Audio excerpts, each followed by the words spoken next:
بسم الله الرحمن الرحيم. اللهم صل على محمد وآل محمد.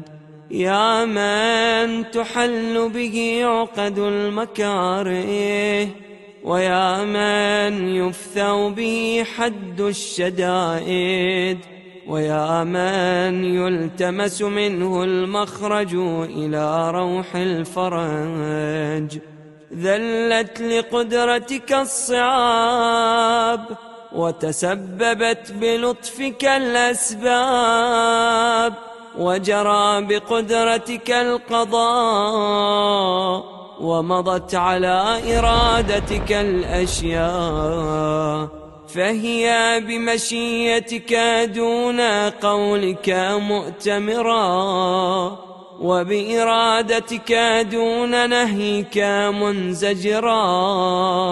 أنت المدعو للمهمات، وأنت المفزع في الملمات، لا يندفع منها إلا ما دفعت، ولا ينكشف منها إلا ما كشفت. وقد نزل بي يا رب ما قد تكأدني ثقله،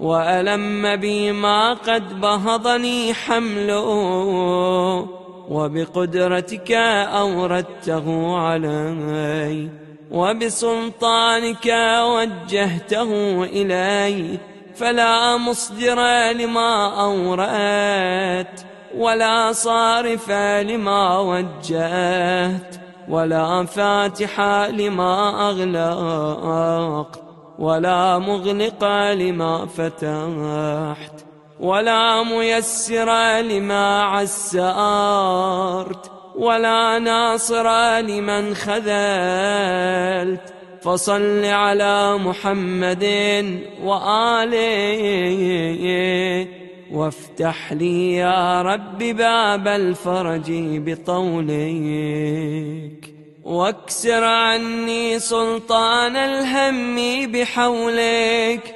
وأنلني حسن النظر فيما شكوت، وأذقني حلاوة الصنع فيما سألت، وهب لي من لدنك رحمة وفرجا هنيئا، واجعل لي من عندك مخرجا وحيا، ولا تشغلني بالاهتمام عن تعاهد فروضك واستعمال سنتك، فقد ضقت لما نزل بي يا رب ذرعا، وامتلأت بحمل ما حدث علي هما، وأنت القادر على كشف ما منيت به، ودفع ما وقعت فيه،